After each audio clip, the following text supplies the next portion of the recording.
Are you turning up to work feeling mentally checked out? Just ticking the boxes for ticking boxes' sake? Maybe it's that feeling of just doing enough and just getting by because you don't have any passion for what you're doing. If so, you're definitely not alone. And this video answers the crucial question, why are so many quitting their jobs without actually physically leaving? And before I forget, if you like content like this centered around careers, consulting and contracting, don't forget to like and subscribe to receive more things to help you not just survive, but thrive in a space that you're in. And if you don't know who I am already, my name is Michael Tabirade, founder of the consultancy, The Mastery Group Limited, and I help UK professionals understand the changing world around them so that they can create a career that makes sense for them. Many of you are probably feeling like you can't be bothered no more. Your paycheck is not really stretching your pockets anymore, and it's not affording you the things that you truly want. And so whether you're still checked in or checked out, you just feel like this whole thing is pointless. A lot of us are feeling like this. Now, I want to make this clear. This is not necessarily a personal failing. This is something that is systemic and something that not only people within the UK are experiencing, but people are experiencing globally due to all of the things that are changing in the system. Now, this is what is known as quiet quitting. There's a wave of individuals who have been quiet quitting for a couple of months, even for a couple of years, at least since the COVID pandemic. And so we're not just going to label it, we're going to unpack it a bit more to understand what is actually happening. Now, a big part of feeling more in control is making sure that you're prepared when things are chaotic. So what I've done is put together a CV template that you can utilize in order for you to highlight your strengths more saliently when it comes to applying for new contracts, new jobs, or new consulting gigs. Make sure to check it out in the link below. So what's really going on? Why is there a cacophony, I think that's a word, or a cocktail, should I say, of different people feeling like they should quiet quit? Or what are the factors driving this stuff? Now, of course, you've probably seen some ONS statistics have been flying about, but the cost of living has got out of control. We've seen this firsthand within the UK. Rise in taxes, rises in inflation. There is our wages not really rising at the rate at which inflation has risen. And therefore, it means that our wages are just eroding. And so when we think about all of this stuff, we're putting all these hours and sweat equity into these businesses and organizations that, yes, pay us, but don't necessarily give us the moral boost or ambition or sense of joy and peace that we're looking for. And so cost of living is definitely a big thing. And that's putting pressure on everybody, not just you, but also your line management, your direct reports, and other individuals who are part of the matrix of your working collaboration. The reality is there's a lot of emotional turmoil, anxiety and stress, and even burnout, which is making a lot of people feel like, what the hell is the point in doing this stuff anyway? In fact, I know I need to get paid, so let me just lay low and do what I need to do and duck. The next sort of key point I want to highlight comes from some research done by CIPD and McKinsey. And essentially, it is this notion that technology is supposed to leverage and help us. And it's definitely done that stuff. It's definitely made things faster, more efficient, processes are better, etc., etc. But in the same vein, in the rise of flexibility, agility, and I guess remote working, the blurred lines between homework and work has been mishmashed and crossed.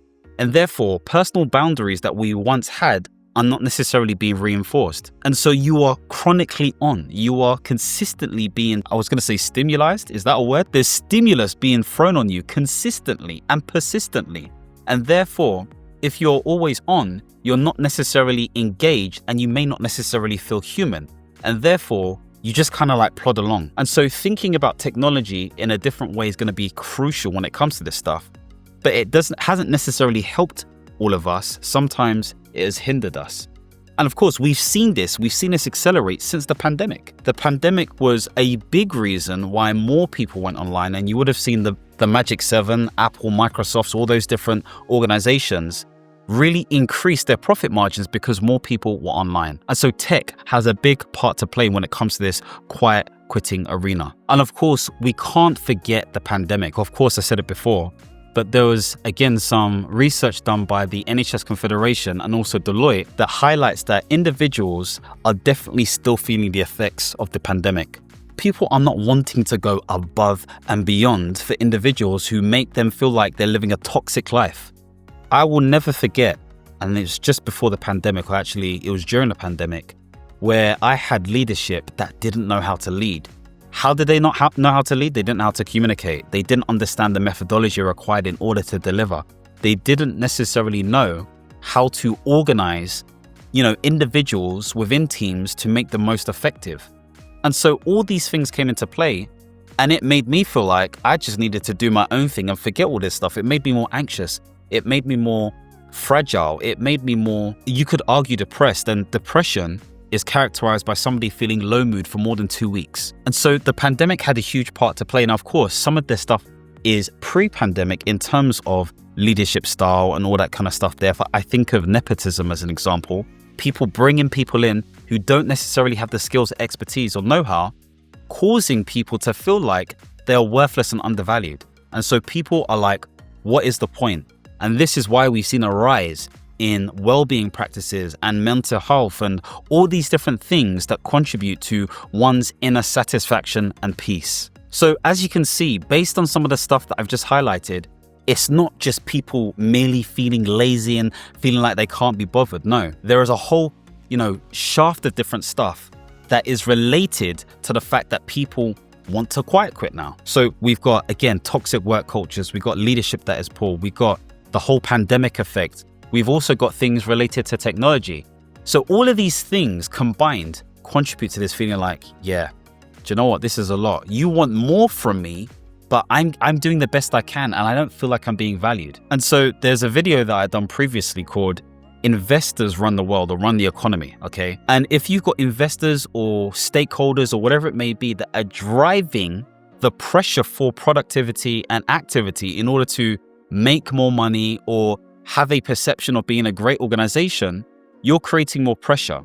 And therefore what ends up happening is, especially in an environment where there is higher and less money going towards organizations that can pay for new staff and stuff and technology replacing these staff, you're going to get more pressure. There's going to be a pressure point. So people are actually physically going to leave or they're going to quiet quit because they feel like they have no choice. Now, what happens if this quiet quitting just continues? What happens if you don't engage, you kind of shrivel up into a corner and are not really present within your workspace? Now, one clear thing is that you may have a certain level of career stagnation because you're not really putting your effort into what you're doing, or because you feel fearful or not motivated. It means that certain metrics or deliverables or benefits are not realized, and therefore you don't have examples that you can utilize on your CV or an interview in order for you to have the possibility of moving on. And even if you do know that stuff, you may not necessarily have the confidence or the self-belief to actually believe that you've done those things. And so career stagnation is a big thing when it comes to quiet quitting. HSC and Gallup research has basically highlighted that prolonged productivity and overworking can create some level of stress, anxiety, and burnout. And this is something that I have experienced firsthand.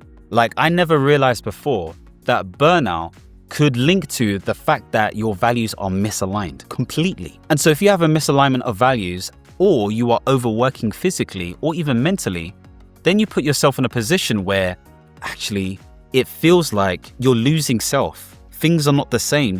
You can't actually keep on going because you're completely burnt out. And finally, another hidden cost is the fact that there is this huge emotional burden. You know that feeling where you're just like, what am I doing with my life? Like, why are things not moving the way I want them to move?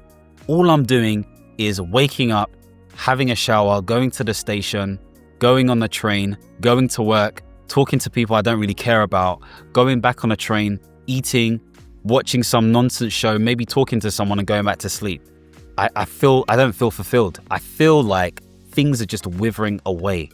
And of course, if you continue to have this, you have a sense of frustration, you may be suffering this silently, or even a sense of apathy. And when you start to get apathetic, i.e. things become meaningless and all that kind of jazz there, that's when it becomes really hard to reverse the effects and make yourself see that actually you are more than your situation. Now, of course, I've said all of this stuff and it sounds pretty bleak, but the truth is, what if quiet quitting is just a signal and a trigger to wake you up? Just like you get emotions and feel certain things, it is a way of your body saying, hey, this is not cool, things need to change, things need to wrap up. Now, I want you to consider this, if you may. Of course, we understand that there are systemic issues that are strife within our society right now.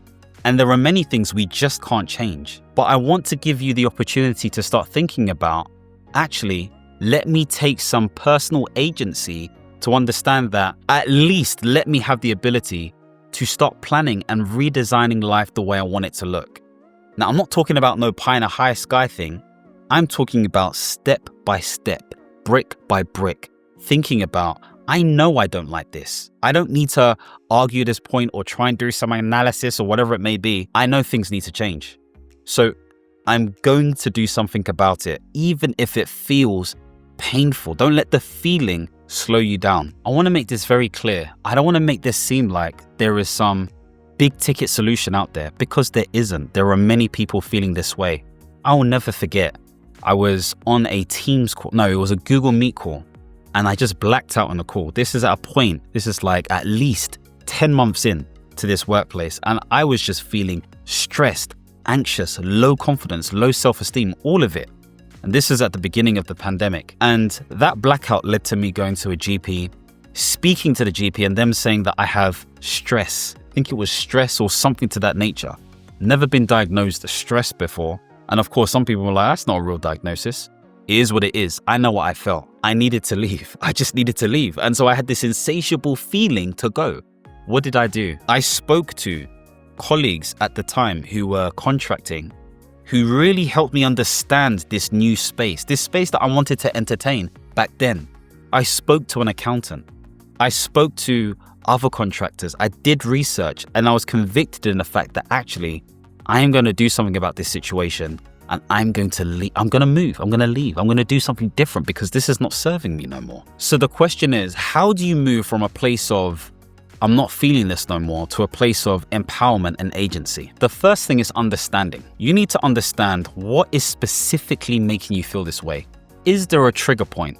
I know for me, and I know for many people that I've coached or spoken to, this is typically a person or people who are making them feel this way. A manager who doesn't know how to lead, a manager who doesn't know how to communicate, colleagues who are doing groupthink and picking on individuals, the ability for you to basically overextend yourself consistently and persistently, failed promises not being realized when it comes to pay. Like, these are all reasons. And you have to tell yourself, are these reasons enough for you to leave? Are these reasons enough for you to do something about it? Have you done something about it? Can you do something about it? Is there a point? If there is a point, why? If there isn't a point, why? Be very critical and as objective as possible when it comes to trying to understand this stuff, because you need to know what you can do next. And you have to give yourself some honest responses when it comes to this stuff. Of course, recognize the cost of living crisis. Recognize the fact that there is high taxes or that things are changing in the world that you can't necessarily control. You have to factor those things in when it comes to your future planning. And so you saying, oh, you're just gonna jump off and leave, but you know that the market is poor when it comes to your sort of industry, may not make sense. However, if you've already done the numbers, you've done, the market research, you've spoken to different people, or you've got things lined up, or you've got some side gig or something, maybe it's slightly different. Assess the situation for what makes sense for you. And finally, within this whole understanding phase, you want to assess your energy levels. So where are you overextending stuff? Are there things at home that is not necessarily helping? Maybe it is parenthood, you're a new parent. Or maybe there are some issues or challenges when it comes to your relationship or partnership or family. Maybe there is a bill that you need to pay that you're ignoring, or there is something else. What is taking your energy and how can you reclaim some of that stuff back? You need a bit of a plan, because quiet quitting is not just a work thing. It's related to life also. Once you've done the understanding phase, you want to reach for clarity and align to things that make sense. Really important that you do that here. And so the first thing is being very, very clear of your priorities. Priorities are another way of saying values, i.e. the things that you deem as important. Now, of course, you identified the pains that were causing you issues. Now it's time to reverse it. Do an Uno reverse. What do you value most? More flexibility, a better team, an improved working culture, more money? What is it that you're looking for?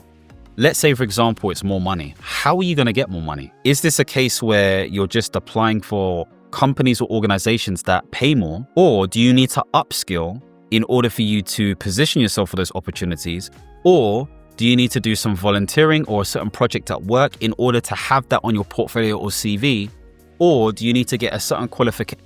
Like, can you see where all the variables come into play? Think specifically about what you need to do to level up for the thing that you value the most when it comes to your priorities. Following on from that, you need to think to yourself, what are the minimal things that are non-negotiable, that you're not going to change? You have to think carefully about this, I'm telling you, because if you overthink it or underthink it, then there could be a mistake.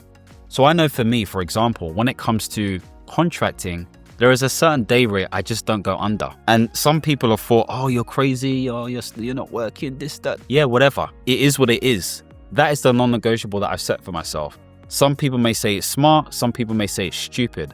I would say I've looked at the market, I've understood that I'm likely to get certain roles or positions, and I'm likely to get it at a certain rate. And because I've been in a role, workforce and resourcing lead, I've seen what the rates look like. I know what I should be getting paid, regardless of what the system is saying or the economy is saying, X, Y, and Z. This is my non-negotiable. So you need to think to yourself, what is your non-negotiable? Maybe it's a certain salary. Maybe it's making sure that you don't work outside certain hours or do certain hours a week. Think carefully about what it is. And the clue lies in the pains that you are feeling. What one pain did you feel so much where you're just like, I just can't, like, I just need to make sure I have this or I don't have that. Furthermore, before you start thinking about potentially moving or whatever it may be, what small changes can you make to your current role? I know there were some changes that were really useful to me, and that was having one-to-one time with a great colleague of mine who we were both going through the same thing. There were times where she was feeling undervalued or low self-esteem, and I would support her, and vice versa. We were both feeling each other's experience, and therefore we supported each other. So sometimes accountability and assurance from someone else who's understanding is key. Maybe it's getting support or help outside of your working environment. Maybe it's a coach, maybe it's a mentor, maybe it's a friend, maybe it's your partner. So what things can you do? Can you put in dedicated time for lunch? Could you do that? Could you be more specific and strict when it comes to your calendar?